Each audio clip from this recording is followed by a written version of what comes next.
Yes No or no? sir. No sir. Okay, good. So now I'll go to the next slide then. Now this time I have a C-section beam. Can you see the picture? C-section beam. So C-section beam में is it symmetric now? Is it symmetric? Out X dash. Is it symmetric about one axis but not the other?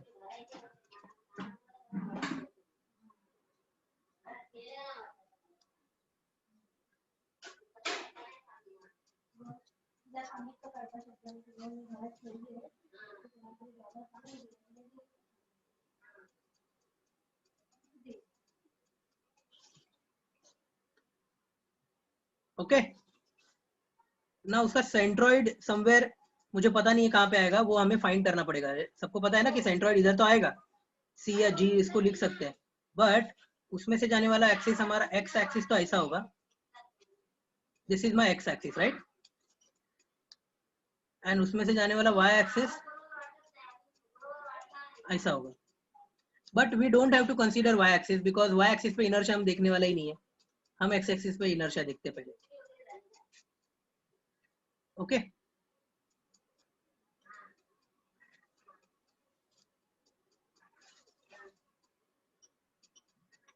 ये भी 40-40 है, और ये जो नीचे का flange है वो कितना है?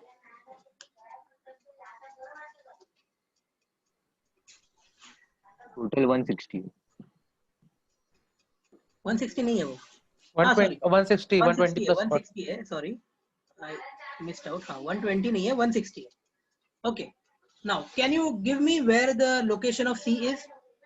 सेंट्रॉइड तो ऑलरेडी पता है मुझे, सेंट्रॉइड यहाँ पे है बिकॉज ये सिमेट्रिक था ये एक्सिस पे, so that is why I could locate it the centroid from the base.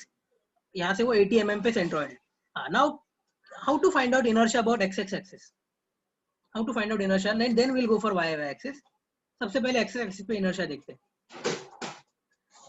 ऊपर वाले और नीचे वाले रेक्टेंगल का लेंगे और फिर उसको शिफ्ट कर देंगे. हाँ तो I will call this as my first section, first rectangle. This is my second rectangle and this is my third rectangle. चलेगा? हाँ तो moment of inertia about directly मैं लिखता हूँ एक्स एक्सिस पे. फर्स्ट रेक्टेंगल इधर जो है उसका सेंट्रॉइड किधर आता है? Somewhere here right. बराबर ना? अगर Yes, उसके sir. एक्स एक्सिस पे मुझे लिखना है तो क्या आएगा formula? 1/12 into what is the bigger dimension? 160. Perpendicular dimension क्या है? 40. उसका क्यूब लेना पड़ेगा. Understood this? बट ये मुझे यहाँ से लेके इधर शिफ्ट करना है. How much is this distance? 60. 40 plus 60. 20 which will be 60 right? बराबर ना?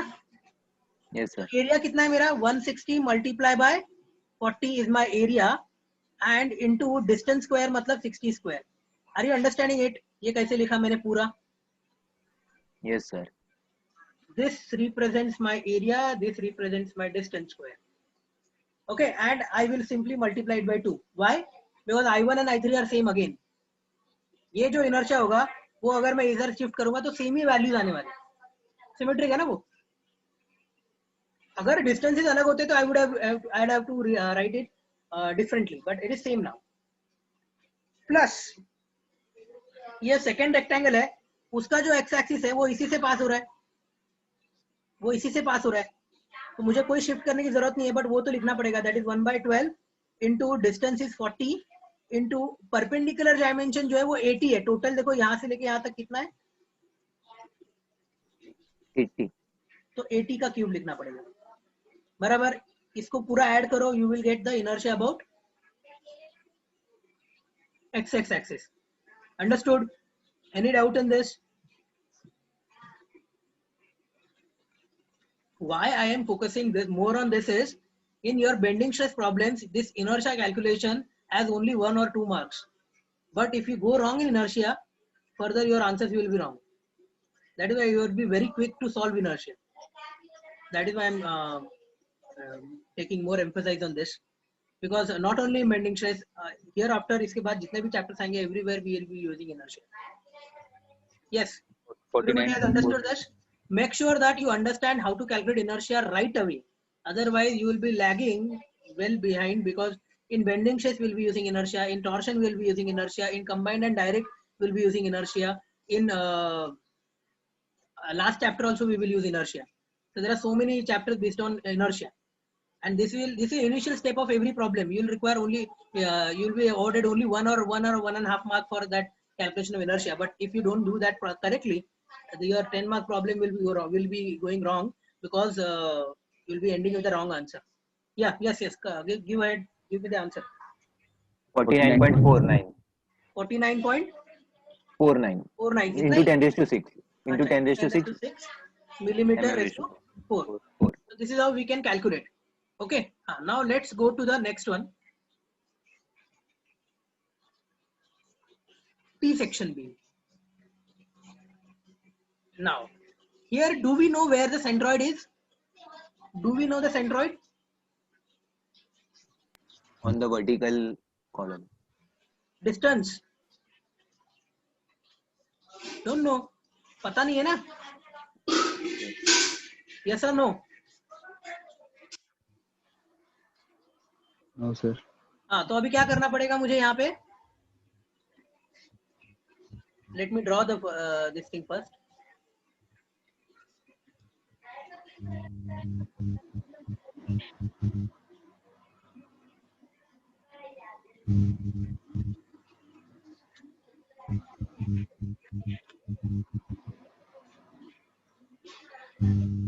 ओके, ये टी सेक्शन बीम मैंने बनाया.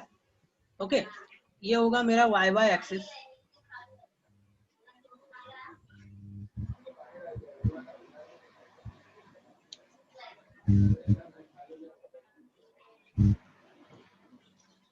ओके, एंड सेंट्रॉइड इसका कहीं पे यहाँ पे आएगा, but I don't know the centroid का location.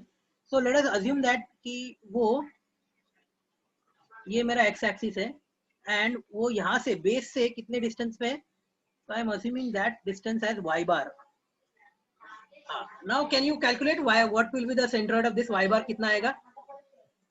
I hope you know this in mechanics. You must have studied this. Can you give me the formula for y bar? You remember this formula? A1 x1 plus A2 x2 upon A2 A1 plus A2. Upon A1 plus A2. Everybody remember this? Yes sir. Yeah. Now give me A1 मतलब क्या है? तो let us assume that कि यहाँ से इसको अलग कर देते हैं. ये मेरा होगा first rectangle, ये मेरा होगा second rectangle. Let us write down the dimensions first. ये 50, total ये 300 हो जाएगा, बराबर ना? Yes, ये sir. भी 50 है. Yes sir. और vertical कितना है वो? 200. 250. अरे हाँ. So ये 200 ही रहेगा. 250 sorry. 250 रहेगा ना, वो 50 छोड़ दिया. Yes sir. Okay. Yeah. So A1 Y1. What is A1? इसका एरिया कितना Area रहेगा? of the first 250 into 50. 250 into 50. So I will write down 250 into 50. This is your A1. Into उसका Y1 कहाँ पे रहेगा? अभी अगर मैं इसकी बात करूँ 250 तो उसका Y1 रहेगा 250 by 2 पे. That is 125 125. plus A2. वो रहेगा 50 multiply by 300 300 into उसका y कहाँ पे रहेगा? इधर 25 25 नहीं, नीचे से गिनना 250 पड़ेगा ना. plus 25. So 250 this plus would be 250 plus 25, that is 275. हाँ, ये इधर अगर कोई गलती किया तुमने तो रॉन्ग आएगा. Upon 250 into 50 plus 50 into 300. Give me the value. 206.81. 206.81. 81. Is it correct? Yes sir. हाँ, तो मुझे y का वैल्यू कितना मिला? 206.81. Okay. Now can you calculate moment of inertia about x axis? Yes sir. कैसे? तो ये पहला जो रेक्टेंगल है, y2 नहीं समझा. कौन सा y2? ये y2. y1 y2. हाँ, मुझे बताओ ये जो सेकंड रेक्टेंगल है उसका सेंट्रोइड इधर है कि नहीं? हाँ. ये डिस्टेंस 25 है, बट तो सेंट्रोइड मतलब क्या? 250 plus 25. कोऑर्डिनेट्स हम लोग बेसिक यहाँ से मेजर करते हैं. This is by 0,0. तो यहाँ से इतना, ये ऊपर कितना 250 प्लस ये 25, तो इसका कोऑर्डिनेट क्या है, y coordinate yes sir 250 plus 25 275. Okay हाँ सर अब समझ हाँ. नाउ आई एक्स एक्स बताओ मुझे. आई एक्स एक्स मतलब ये वाला यहाँ पे इसके सेंट्रॉइड पे, बराबर ना. बट ये पोजीशन कितना था, ये पोजीशन था, देखो यहाँ पे लिखा हुआ है 125 था. ओके बट मुझे उसको यहाँ से शिफ्ट करना है, तो ये कितना रहेगा 206.81 माइनस 125 कितना आता है,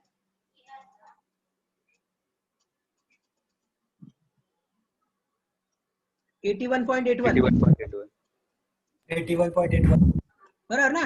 तो मुझे ये वाला एक्सिस पे इनर्शिया मिलेगा जो कि होगा 1/12 इनटू डिस्टेंस कितना, सॉरी बेस कितना, parallel axis is 50, perpendicular dimension कौन सा है, तो 250 उसका क्यूब, ठीक है, plus area which is 50 multiply by 250 into distance which is 81.81 का square. Have you understood this? Yes sir. Next, अभी सेकंड वाले का कैसे लिखोगे, सेकंड वाले का एक्स एक्स एक्सिस इधर होता है, ठीक है, उसके लिए इनर्शिया क्या होगा 1/12 into 300 is the parallel dimension and 50 cube is the perpendicular dimension plus 300 into 50 into distance.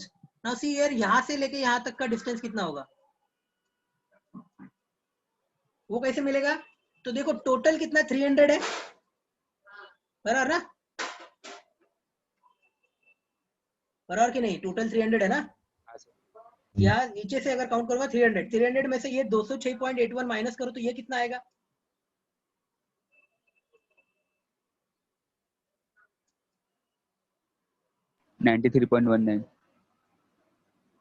कितना 93.19. उसमें से ये 25 है, मतलब इसमें से सॉरी ये 25 माइनस करना पड़ेगा ना, तो 93.19 माइनस 25 करोगे तो कितना आएगा, ये 68.19. 68.18.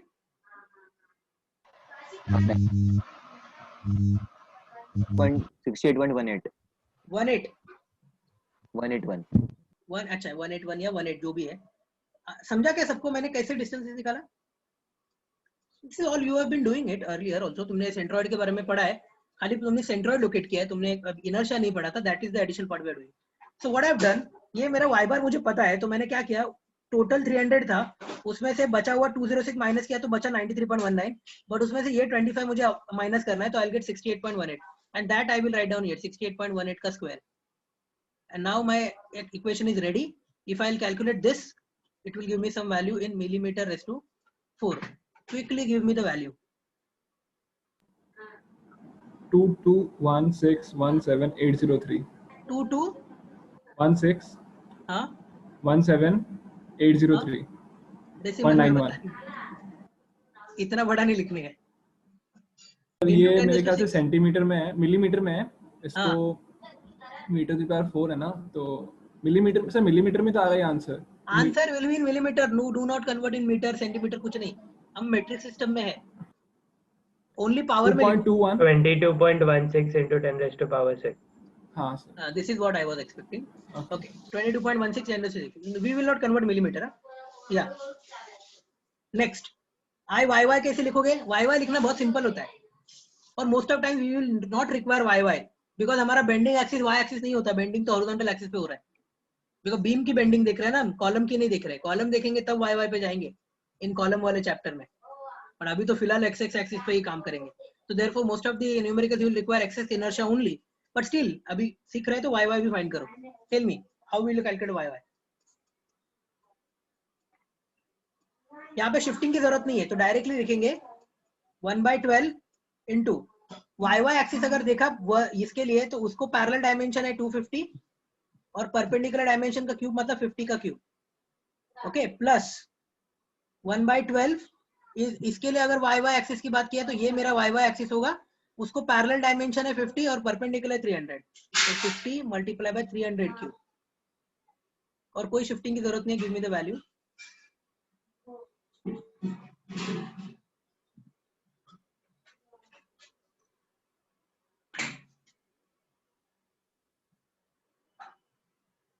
कितना आया 11.51 into 10 raised to 7.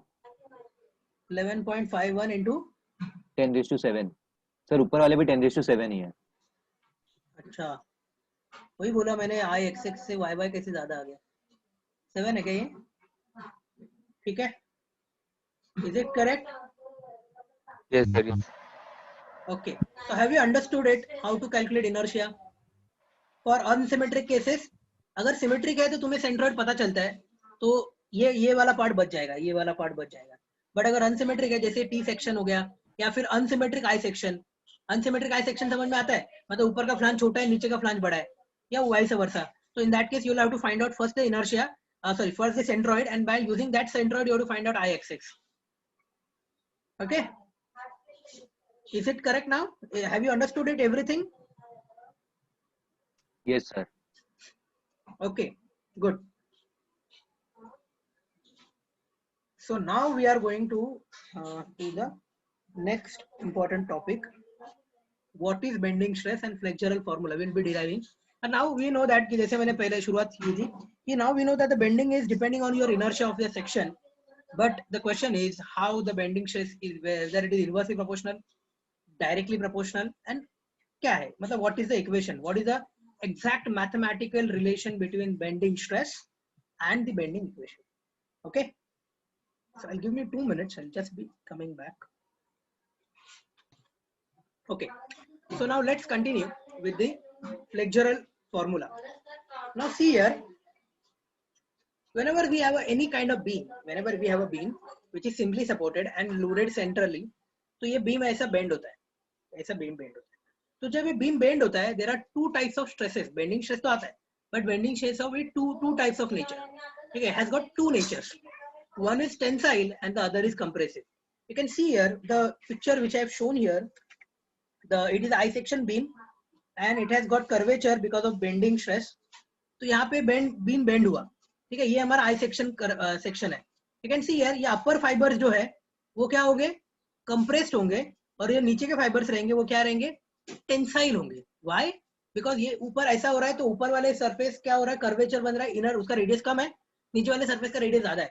तो therefore नीचे वाला surface क्या होगा, elongate होगा, और ऊपर वाला surface क्या होगा, compress होगा. So therefore on the upper side there will be compressive stress and on the lower side there will be tensile stress. Understanding it? Have you understood it?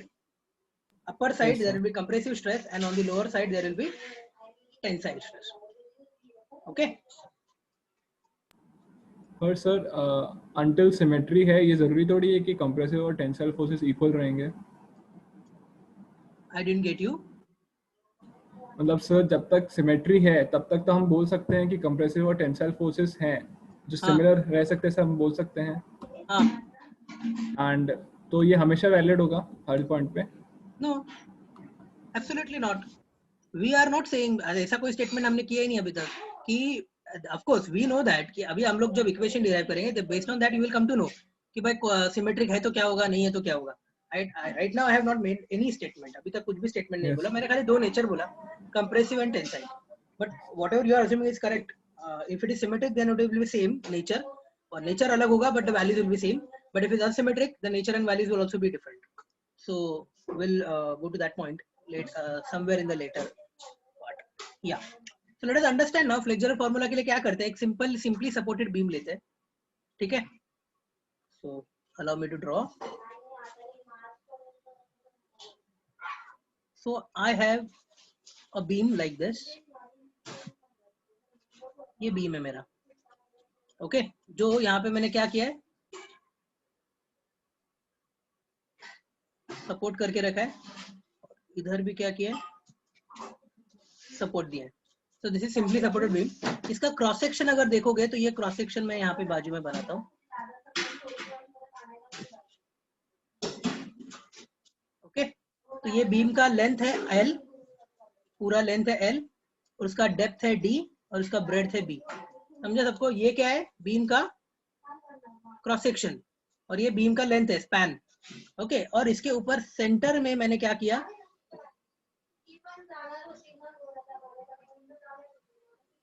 Load. Centre में क्या किया, load दिया. Okay, तो क्या होगा फिर, क्या होगा शेप इसका, अगर इसका मैं डिफॉर्म्ड शेप ड्रॉ करता हूँ तो यू विल सी दैट कि ये बीम है वो ऐसा बेंड होगा।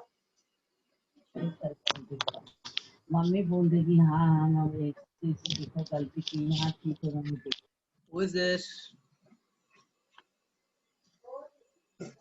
Keep checking your cell phone whether your mic is on or not. If you are not speaking with me, then kindly put it off. Okay. So I have a beam which is after bending, how it will look like. So it will look like this. ऐसे कुछ तो होगा। तो मुझे बताओ जो पहले section ऐसे वर्टिकल था, जो ये रेक्टेंगल जो वर्टिकल था, ये अभी ये क्या होगा? बेंड हो गया। ये सेक्शन क्रॉस सेक्शन अगर देखा तो ऐसा था, अभी जब बीम बेंड हो गया तो ऐसे रोटेट हुआ। कौन से एक्सिस पे रोटेट हुआ? तो ये जो सेंट्रल एक्सिस था उसका।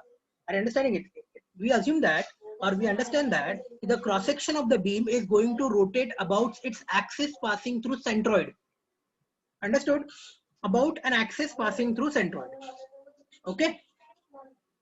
Now see here, ये जो बीम है, ये बीम अलग-अलग लेयर से बनता है, बराबर ना? अलग-अलग लेयर से बनता है। Let us take इसका ये इतना सेक्शन मैं एग्जामिन कर रहा हूँ। क्या कर रहा हूँ मैं? इतना ही सेक्शन एग्जामिन कर रहा हूँ। ये सेक्शन मैंने यहाँ पे एग्जेगरेट करके बनाया है। Can you see it? ये पूरा बीम नहीं बनाया, मैंने खाली उतना सेक्शन एग्जेगरेट करके बनाया है। यानी मतलब जैसे कि ये केस में मैंने इतना ही पोर्शन को ड्रॉ किया यहाँ पे। Okay, I am assuming that कि इसमें बहुत सारे लेयर्स है। मतलब ये अगर जब मैं बीम देखता हूँ तो इसका ये सेंट्रल लेयर है, उसके ऊपर ये लेयर है, उसके ऊपर और लेयर है, ऐसे बहुत सारे लेयर है। How many layers sir? Infinite number of layer से लेयर बाय लेयर एक बीम बना है, बराबर? Plane by plane. जब मैं ये सब प्लेन्स को ज्वाइन करता हूँ तो मेरा थिकनेस ऐड होता है ना, तो ऐसे ये प्लेन बना है। तो अभी मैं क्या करता हूँ, ये जो सेंट्रल है उसको मैं नाम देता हूँ लेट्स से सेंट्रल वाला A B, layer A B जो सेंटर में था, ठीक है? ओके, एंड जो ऊपर था या जो नीचे है उसको मैं नाम देता हूँ ई एफ या फिर सी डी। तुम्हें जो नाम देना है सी डी, एंड उसके ऊपर वाला ई एफ। देखो मैंने क्या किया, 3 लेयर्स लिए, एक नीचे है, एक उसके थोड़ा सा ऊपर है, एंड एक उसके और नीचे है। समझ रहा है? मैं एग्जैगरेट करके अभी व्यू बना रहा हूँ। So this is my A B, this is my E F, and this is my C D. Getting it? सबको समझा मैंने क्या किया? जो बीम था उसको मैंने 3 लेयर्स में अज्यूम किया है कि ये 3 लेयर्स है। Let us talk about what is happening to this layers. Can you see this particular figure? ये फिगर देख के मुझे बताओ ईएफ का लेंथ, अभी ये डिफॉर्म्ड लेंथ है तो मैं इनको डैश डैश में लिखता हूँ, E dash, F dash, B dash, A dash, C dash, D dash. तो मुझे बताओ पहले A B, E F, C D सबका लेंथ सेम था या नहीं? Yes. Yes sir था। अभी सेम है क्या बेंड होने के बाद? No, sir. नहीं। No sir. किसका कम हुआ? ईएफ का कम हो गया एंड सीडी का बढ़ गया, बराबर? और हम लोग यहाँ पे अजम्पशन करेंगे कि, और and also practically we have understood this कि the middle layer which is AB having the same length. मतलब यहाँ पे हम लोग को दिखता है कि ये जो एबी का जो पहले का लेंथ था और वही उसका बाद का लेंथ है। मतलब एबी में कोई चेंज नहीं आया। एबी लेयर जो सेंटर में है उसमें कोई चेंज नहीं आया। That is why AB layer को we also call it as neutral layer. We call it as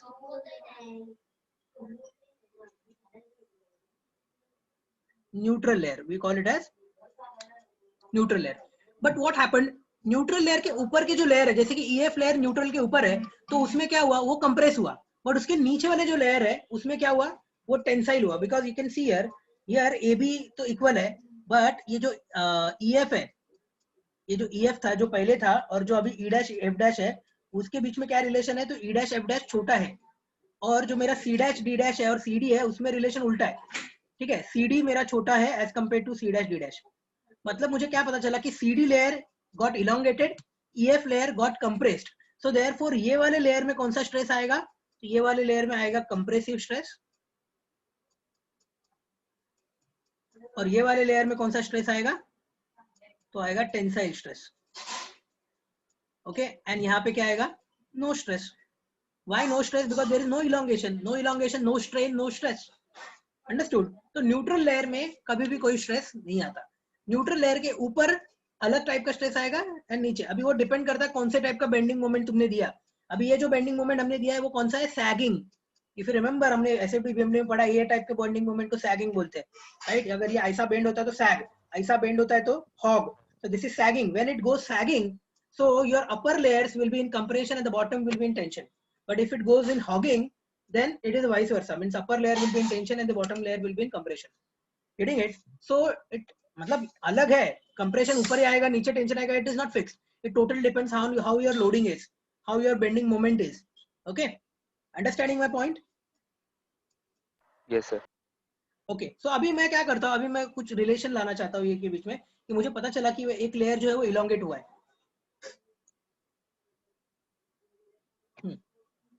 so let us assume that ये जो बीम है, ये जब बीम बेंड होता है तो इसका कुछ तो कर्वेचर होगा। इसका अगर मैं कहीं पे जाके इसको ज्वाइन करूं, कहीं पे ऊपर जाके, ठीक है, तो इसका सेंटर ऑफ कर्वेचर तो होगा ना कहीं पे। बीम बेंड हुआ मतलब एक कर्व है, कर्व का कहीं पे ना कहीं पे सेंटर होता है। So this is my center of curvature. I'll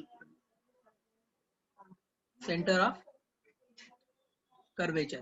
And अगर ये center of curvature है तो उसका जो रेडियस होगा वो r होगा, बराबर। तो मैं r रेडियस क्या यहाँ से न्यूट्रल लेयर से अज्यूम कर रहा हूँ, न्यूट्रल लेयर से वो रेडियस r है। Let me draw with yellow line so that it will B, ये रेडियस है मेरा न्यूट्रल लेयर तक एंड उसका वैल्यू है r। Okay now see here, ये जो CD लेयर लिया है मैंने, CD लेयर वो मेरे न्यूट्रल लेयर से कितने डिस्टेंस नीचे था, तो I am assuming that distance is y। मैंने अज्यूम किया कितना लेयर नीचे है। ओके तो वो डिस्टेंस, ये डिस्टेंस कितना हो जाएगा फिर y। तो देखो अभी ये सब आर्क्स है, ये सब आर्क है, ये एक सेंटर है C, ठीक है। मैं अभी थोड़ा सा ऐसा ड्रॉ करता हूँ,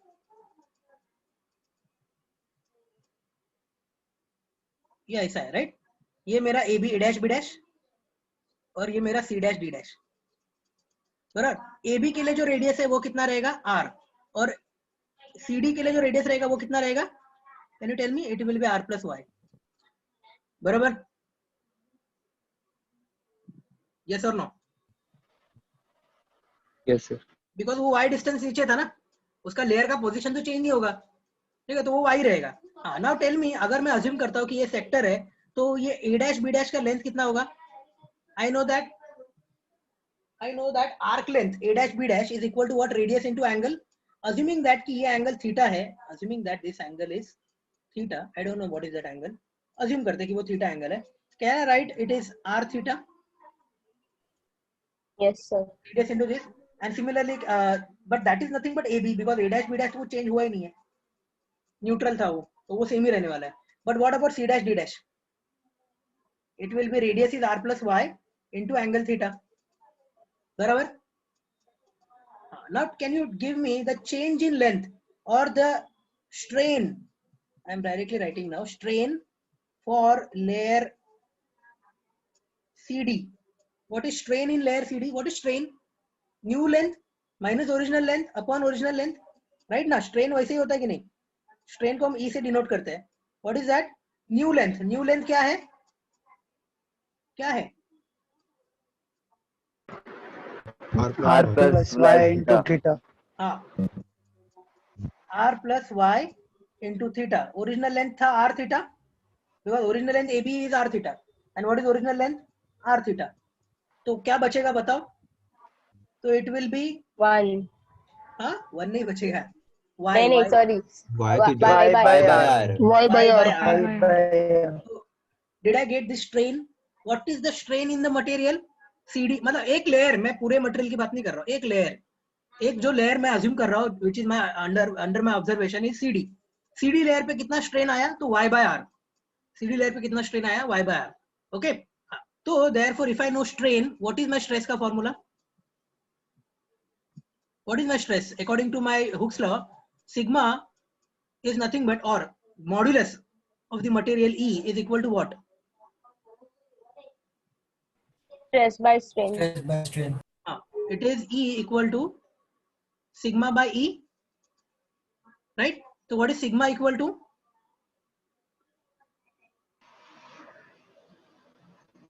Right? Huh? So what is bending stress in that material, in this layer? वो लेयर में कितना स्ट्रेस आएगा. आई नो दैट E तो ऐसे ही रखेगा, स्मॉल e का वैल्यू मुझे पता है y by r. ठीक है. So therefore I got some relation sigma by y is equal to E by r. Let us call this as equation 1. What is E here? What is E? It is the modulus of Young's modulus of that material. What is R? It's the radius of curvature. बराबर ना. Radius of curvature पे depend करेगा क्या stress. मैंने बताया ये मेरा beam है, इतना बेंड किया, कुछ स्ट्रेस आया. अभी इतना बेंड किया, ज्यादा स्ट्रेस आया कि कम आया? ज्यादा है ना. अभी रेडियस ज्यादा है कि कम है? ये रेडियस ज्यादा है कि ये कम है? ये रेडियस कम है. तो देखो इनवर्स प्रोपोर्शन है उसके साथ, बराबर कि नहीं? इनवर्स प्रोपोर्शन है ना सिग्मा और y का, r का. अगर रेडियस कम है तो ज्यादा स्ट्रेस आएगा because you are bending it more. Radius अगर ज्यादा है तो कम स्ट्रेस आएगा. Are you understanding it? Yes और no? Yes, sir. Yes. Okay, very good. So we got one relation. Let us now think on कि भाई ये जो भी कुछ हो रहा है अभी हमने फ्रंट व्यू में देखा. Let us understand now what is happening to the cross section. What is happening to this cross section? Now when beam bends, what happens to the cross section? The cross section rotates, right? Cross section rotates. तो कैसे rotate होता है? तो देखो यहाँ पे. अभी मैं cross section draw करता हूँ.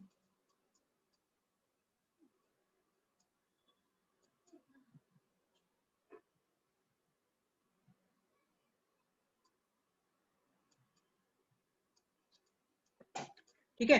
बीम का न्यूट्रल लेयर मतलब ये वाला लेयर था, ये AB वाला लेयर था बराबर. और मैं कौन से लेयर पे काम कर रहा हूँ? CD लेयर पे, बराबर कि नहीं? और ये CD लेयर कितना नीचे है? डिस्टेंस y नीचे है. Are you understanding it? ये मेरा है AB लेयर और ये मेरा है CD लेयर. Understanding it? जब ये बीम बेंड हुआ तो इसका डिफॉर्म शेप कुछ ऐसा होगा.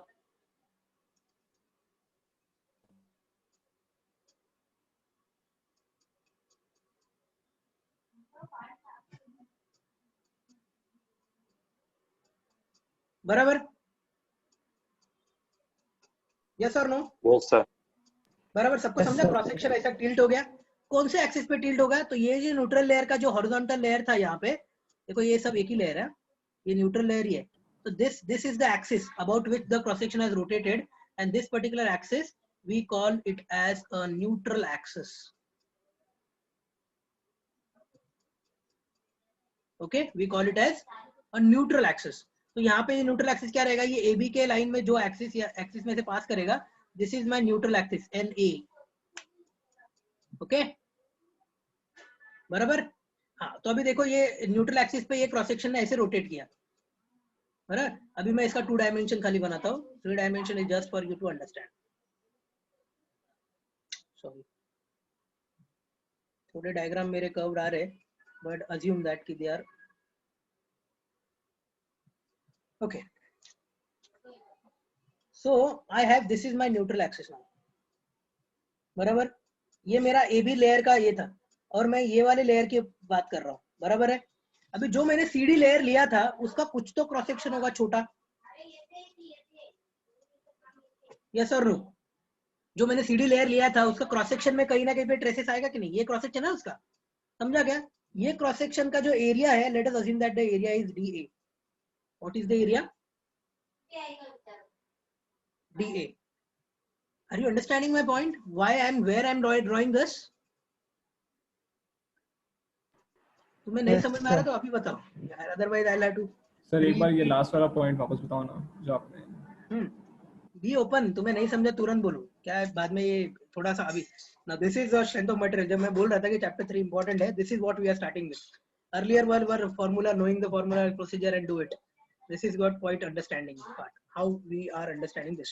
So what they see here, सबको समझा क्या? मैंने ये ऊपर का जो 3 डायमेंशनल डायग्राम बनाया, this is for you to understand कि मैं अभी तक ये वाले लेयर्स पे था जो मुझे यहाँ पे दिख रहे थे ना, राइट. बट अभी मैं क्रॉस सेक्शन पे जा रहा हूँ. तो ये जब ऐसा होता है, जब मेरा बीम बेंड होता है और उसको कर्वेचर मिलता है, तो मेरा क्रॉस सेक्शन क्या होता है? तो आई हैव शोन यू कि ये क्रॉस सेक्शन जो पहले वर्टिकल था अभी ऐसा ये हो गया, टिल्ट हो गया. So it is rotating about an axis and that axis we call it as neutral axis. तो जब ये क्रॉस सेक्शन रोटेट हो रहा है तो मुझे बताओ, थोड़ा मैं कलर अलग लेके ट्राई करता हूँ कि this was my CD layer, this was my CD layer, और उसका ओरिजिनल पोजीशन इधर था ऐसा। तो ये सीडी लेयर का क्रॉस सेक्शन में कुछ तो ट्रेस है ना, सीडी लेयर का भी क्रॉस सेक्शन होगा। देखो ये पूरा रेक्टेंगल पूरे बीम का क्रॉस सेक्शन है, बट जो सीडी लेयर लिया, एक छोटा सा लेयर लिया, उसका भी तो क्रॉस सेक्शन है। वो सब क्रॉस सेक्शन ज्वाइन कर करके पूरा बीम का क्रॉस सेक्शन बना है। यस और नो? Yes sir. हाँ, तो वो क्रॉस सेक्शन को मैंने कितना एरिया अज्यूम किया? Elemental area DA। क्या अज्यूम किया? एलिमेंटल एरिया DA, और वही ड्रॉ किया है। अभी यहाँ से मैं अगर फ्रंट साइड से ऐसा देखता हूँ ये ऑब्जेक्ट को, तो मुझे ऐसा दिखेगा कि नहीं? बराबर ना? ये मेरा डेप्थ D, ये मेरा बेस B, और ये मेरा एरिया, राइट? अंडरस्टूड? यस और नो? यस सर, समझा। ओके, सो अभी तुम्हें ये पता चला कि ये कौन। अभी मुझे बता, सीडी लेयर पे स्ट्रेस एक्ट हो रहा है या नहीं? I am asking you. Yes, sir. कितना एक्ट हो रहा है? Have you calculated it? Yes, we have calculated. Equation 1 में वही तो लिखा है हमने। सीडी लेयर पे कितना स्ट्रेस एक्ट हो रहा है वो कैलकुलेट किया। स्ट्रेस एक्ट हो रहा है मतलब वो सीडी लेयर को फोर्स एक्ट हो रहा है, उसके वजह से सीडी लेयर इलोंगेट हो गया, बट उसी की वजह से ये जो एरिया DA है वो रोटेट हुआ। ये एरिया DA क्या हुआ? रोटेट हुआ। कौन से एक्सिस पे? तो ये न्यूट्रल एक्सिस पे एरिया DA रोटेट हुआ। Understood it? हाँ, मतलब ये DA एरिया को किसी ने फोर्स किया रोटेट करने के लिए अबाउट न्यूट्रल एक्सिस। यस और नो? किसी ने तो फोर्स किया उसको, तो कितना फोर्स आएगा? Can I calculate the force by using stress? Yes sir. Can I calculate? Of course. What is the force acting? So therefore, I'll assume that the force acting on elemental area DA is nothing but F equal to sigma into DA, stress into area. Yes or no? Yes sir. So what is sigma? Do you know the value?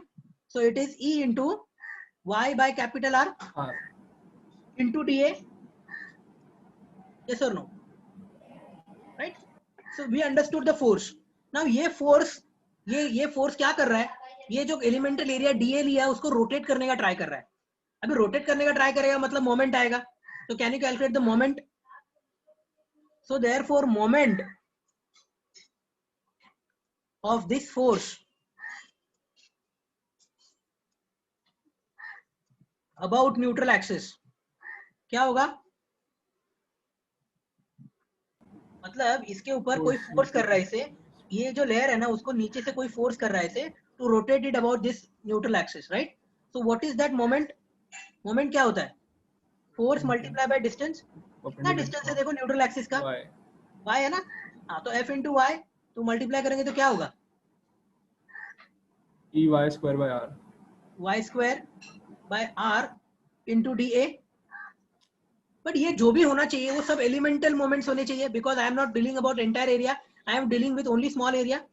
Yes और no? Yes, sir. So shall I write this as small force dF and shall I write this as small moment dm? Yes sir, ये one element का हो जाएगा, one thin layer. अगर मुझे total moment चाहिए पूरे area के लिए तो क्या करूंगा मैं? Integrate. Very good. So the total moment of resistance, the total bending moment, moment of resistance मतलब ही बेंडिंग मोमेंट, जिसके वजह से ये बीम बेंड हुआ, तो total bending moment can be given by m, which is integration of dm, which is integration of E into y square upon r into dA. Now tell me what are the things constant here? E constant, R constant। E constant, R constant, integration of y square dA. What is this? Volume। Integration of y square dA is nothing but moment of inertia. Yes or no? Because we have studied this. Area mass moment of inertia क्या रहता है? Area into distance, sorry, mass into distance square. Area moment of inertia क्या रहेगा? Area into, because integration of dA is total area and total area into distance square. So that will give me integration of y square dA. अभी ये y भी change होने वाला है और area भी चेंज होने वाला है, बिकॉज जैसे जैसे मेरा लेयर्स अलग अलग होगा उसका y न्यूट्रल एक्सिस से y चेंज होगा, ठीक है? But as a summation of this it will give me the total inertia of that cross section about neutral axis. So therefore ये जो y स्क्वायर dA है इसको मैं क्या लिखूंगा? Moment of inertia about. इसके लिमिट्स क्या रहेगी? this is not definite integration. We are indefinite. मतलब यहाँ पे जो भी हम लोग ये किसके लिए कर रहे हैं, पूरे एक क्रॉस सेक्शन के लिए कर रहे हैं ना, सर आपने राइट? जो जब लाइन मुझे में आपने वैल्यूज लाइन पता बोली, रहेंगी, जब मुझे वैल्यूज पता रहेंगी, then only I can get some integration. But I know that कि मैं फॉर एग्जांपल मैं क्या करता हूँ, मुझे पूरे अर्थ का मास मेजर करना है, तो how I do the integration. मैं अर्थ का एक पोर्शन लेता हूँ, I know that earth is spherical, so मैं स्फेरिकल लिमिट्स यूज करूंगा और टोटल मास निकालूंगा. So it is this way कि मेरे पास अभी रेक्टेंगुलर शेप था, मैंने एक स्ट्रिप लिया, ये स्ट्रिप्स को मैं ज्वाइन करते जाऊंगा, तो what I am going to get totally is the total inertia. That is why I have written I, and I know how, if I know the dimensions of the rectangle, I know how to calculate inertia. This is what we have done earlier. Sir मेरा ये doubt था कि like हमारा जो D हमने consider करा है at a distance of y करा है, हाँ, तो हम y को वेरिएट कर रहे हैं from 0 to of course the y will vary from 0 to the depth ना, d by 2. हाँ, तो सर एक तो वो वेरी करेगा एंड dA वेरी थोड़ी करेगा, dA इज द फिक्स्ड ये एलिमेंट. अलग अलग लेवल पे उसको रखेंगे हम लोग. हाँ तो ठीक है सर, मैं समझ गया. ओके, मैं समझा वही ना? पूछा था कि लिमिट्स अगर हम पुट करते हैं if any in any Limits यहाँ पे क्वेश्चन. put करने की जरूरत ही नहीं, because we have not taken it, we are just understanding the इसमें अभी लिमिट्स कब पुट करेंगे, जब एग्जैक्टली मैं रेक्टेंगल के लिए सॉल्व कर. This is valid for any of the cross section. Now तुम रेक्टेंगल लो, तुम आई सेक्शन लो, तुम बीम कोई भी सेक्शन लो, उसमें एलिमेंटल एरिया होगा, उसमें y होगा, बराबर ना? Yes sir. तो ये this is not a geometry specific. Now we are doing it in general. Geometry specific करेंगे ना, तो y का वैल्यू मुझे d/2 या सर्कल होगा तो r radius and so on करना पड़ेगा. But that is not required, we can directly, because we know the inertia how to calculate. वो जो इनर्शिया का वैल्यूज हमने फाइंड किया है ना, bh³/12, ये सब उसी डायमेंशंस कंसीडर करके किया है. इफ यू अच्छा who is this, if you want it you can discuss with me in later part. अच्छा तेजस था क्या, ये कौन था? तुषार सर. अच्छा तुषार, हाँ, यू कैन कांटेक्ट मी. मैं तुम्हें वो डेरिवेशन करके दिखाऊंगा कि भाई रेक्टेंगल के लिए 1/12 bh³ क्यों आता है, एंड वहां पे मुझे लिमिट्स देने पड़ते हैं कि वो ये जो मैं y लूंगा वहां पे उधर भी y वेरी करेगा ना, स्ट्रिप Yes, लेके, तो y का वैल्यू मैं d/2 लूंगा, सर्कल लूंगा तो मैं 0 to r इंटीग्रेट करूंगा, ओके एंड सो ऑन. तो वो जो फॉर्मूले आया है ना, वो फॉर्मूले वो लिमिट लेके ही आया है, तो वो यहाँ पे अभी मैं डायरेक्टली वो फॉर्मूले यूज करूंगा. That is why I am not writing unit those limits in this equation. Understanding it? Yes. Okay, so if you want you can search it on Google, or if you don't understand still, then come to me, I will explain, don't worry. So this is what we understood कि अभी inertia आ गया, तो मुझे एक relation और मिला. कौन सा रिलेशन मिला? I got one relation कि moment of inertia m by I is equal to क्या है?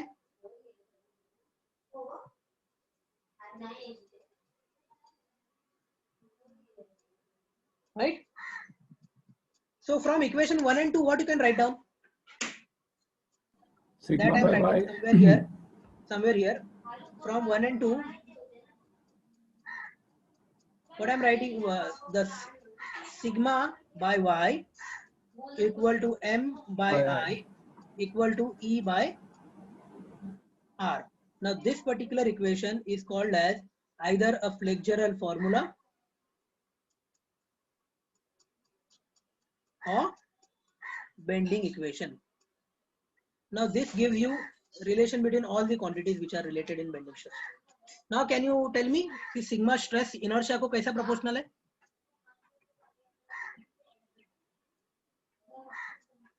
कैसा proportional है? इनवर्सली. Inversely है ना? हाँ. तुम्हारा अगर सेक्शन ज्यादा inertia देता है तो तुम्हारा bending stress कम आएगा. So that is the reason why we do not use rectangular beams of having more depth as compared to breadth. Depth हम ज्यादा रखेंगे because ज्यादा depth तो ज्यादा inertia. Formula क्या है? BD cube, depth का cube. तो ज्यादा depth तो ज्यादा inertia. ज्यादा inertia means less bending stress. Okay?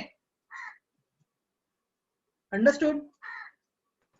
This sometimes they'll ask you this derivation in exam also for 5 to 6 marks. Derivation is very simple. Nothing much we have done here. Only conceptual. You have to understand each and every step of it so that you can write down any time. Means से भी उठ के लिख सकते हो if you know the concept what we have done. There should not be any confusion between what is the layer, what is the neutral axis, what is neutral layer, what is neutral axis, then how the inertia is coming into picture, why inertia is so vital parameter in this. So what are the vital parameters from bending equation? Can you figure out on which parameters the bending strength will depend or bending stress will depend? Can you tell me? Radius and type of मतलब inertia. mostly. So basically it is going to depend on the very first one is material modulus कितना है, बराबर, वो तो depend करता है ये मट. But if I talk about a simple material, single material, then it will depend vitally on your I, inertia कितना है, and then it will also depend on how much bending moment you are applying. तुमने bending moment ही कम apply किया तो stress कम ही आएगा ना. Getting it? तो तुम्हारा bending moment कितना है, ये कितना सैगिंग है, इतना सैगिंग है कि बहुत ज्यादा सैगिंग है, ये मोमेंट पे डिपेंड करेगा कि नहीं. तो वो मोमेंट पे भी तुम्हारा स्ट्रेस डिपेंड करता है. That is directly proportional. You can see there sigma and M are directly proportional, but I and Y are inversely proportional. Okay, तो मुझे बताओ ये फॉर्मूला से, अभी तक खत्म नहीं हुआ मैं, ये फॉर्मूला से ये जो मैंने क्रॉस सेक्शन बनाया उसमें बहुत सारे लेयर्स हो सकते हैं. सबसे ज्यादा बेंडिंग स्ट्रेस किधर आएगा for a given cross section? सबसे ज्यादा बेंडिंग स्ट्रेस किधर आएगा? न्यूट्रल लेयर के एक लेयर पहले. न्यूट्रल लेयर के एक लेयर पहले. एक लेयर पहले. सर इनर साइड में होगा. And layers. रेडियस डिक्रीज होगा तो सीधे स्ट्रेस इंक्रीज होगा. One by one. सर जितना ज्यादा वाई डिस्टेंस होगा, मतलब जितना सरफेस पे आएगा. ओके, लव इज सेइंग जितना वाई ज्यादा होगा. Okay Rohit, can what is your opinion? Sir points का मतलब एकदम अंदर वाले पॉइंट पे एकदम बाहर वाले पॉइंट तक से रहेगा. Okay, yes. Ayush, what is your opinion? Sir अंदर वाले में ज्यादा रहेगा stress. Okay, so there is variety, मतलब नॉर्थ साउथ पोल वाले ओपिनियंस है हमारे पास. But the correct one is, as you can see, how it is proportional to y, directly proportional to y. sigma by y direct proportion है ना, sigma and y का direct proportion है. तो जितना y ज्यादा है उतना स्ट्रेस ज्यादा होगा. तो you will get maximum stress on the outer most fibres. मुझे बताओ, एक वुडन, मैंने अगर ये वुडन स्केल लिया होता और उसको मैं बेंड करके जाता, सबसे पहला फ्रैक्चर कौन से लेयर पे आता, ऊपर वाले कि अंदर वाले? ऊपर वाले. मतलब फ्रैक्चर आएगा बेंड होने के लिए, टूटेगा तो फ्रैक्चर आएगा ना. पहले फ्रैक्चर अपर सरफेस पे आएगा कि उसके अंदर कहीं पे फ्रैक्चर आएगा? ऊपर सर, आउटर सरफेस. सबने देखा ऊपर ही आता है सबसे पहले. तुमने कभी वुडन पट्टी बेंड ही नहीं किया लगता है, ठीक है? वो जाके कभी अगर घर पे ऐसे ही पड़ा रहेगा तो you try to bend it and see it, you will observe the fracture to be appearing on the upper side or the lower side. मतलब either it will fail in compression or tension, but on the outermost fibers. So you are going to get the maximum bending stress either on this particular layer or on this particular layer. Okay, so if I draw the bending stress variation, I am drawing here the bending stress variation. Stress variation. Okay, तो ये neutral axis ऐसा है. Bending stress variation देखो, अभी अगर मैंने ये beam sagging bending moment दिया है, I have applied sagging bending moment, right? बराबर कि नहीं? सैगिंग बेंडिंग मोमेंट में क्या होगा, ऊपर वाला फाइबर कंप्रेशन में होगा और नीचे वाला फाइबर टेंशन में होगा. तो ऊपर यहाँ पे कंप्रेशनल स्ट्रेस आएगा, नीचे टेंशन आएगा. दोनों का अभी ये सिमेट्रिक है तो दोनों का मैग्नीट्यूड सेम आएगा. And the variation will be like this. See here, this represents, अभी यहाँ पे याद रखो, पहले चैप्टर में हमने अज्यूम किया था कि कंप्रेसिव स्ट्रेस को हम नेगेटिव अज्यूम करते हैं, but in this chapter bending stresses में कंप्रेसिव को हम पॉजिटिव अज्यूम करते हैं. साइन का डिफरेंस है, बाकी कोई मतलब नहीं है इसका. You may write positive, but the major convention what we follow is the compression stress is positive. So see here, ये कंप्रेशन स्ट्रेस का वैल्यू है, मैक्सिमम वैल्यू. कहाँ पे जीरो है? वो न्यूट्रल एक्सिस पे, बिकॉज न्यूट्रल एक्सिस डिफॉर्म ही नहीं होता, तो इट इज जीरो. एंड ये वाला जो लेयर है वो उतना ही स्ट्रेस दे रहा है बट अपोजिट डायरेक्शन में दे रहा है, टेंसाइल है. That is why I am calling this as sigma T and this as sigma C. And this is the variation. Okay, मैं जितना अपर सरफेस से लो न्यूट्रल लेयर के पास जाते जाऊंगा उतना मेरा स्ट्रेस का वैल्यू क्या हो रहा है? डिक्रीज हो रहा है. Similarly I may draw it over here also. मैं यहाँ पे भी ड्रॉ कर सकता हूँ इसको ऐसा. समझा? यहाँ पे सबसे मैक्सिमम है, sigma is maximum on the outer end, then it will decrease, then decrease, then decrease, then decrease, then zero at the neutral layer, then it will start increasing in the tensile way and again maximum on this outer fiber. Are you understanding how the bending stress varies? Yes or no? Yes, sir. Okay, got it? Any doubt? No? Okay, so now acha, we have some numericals to solve, but we'll stop it here, and in the afternoon session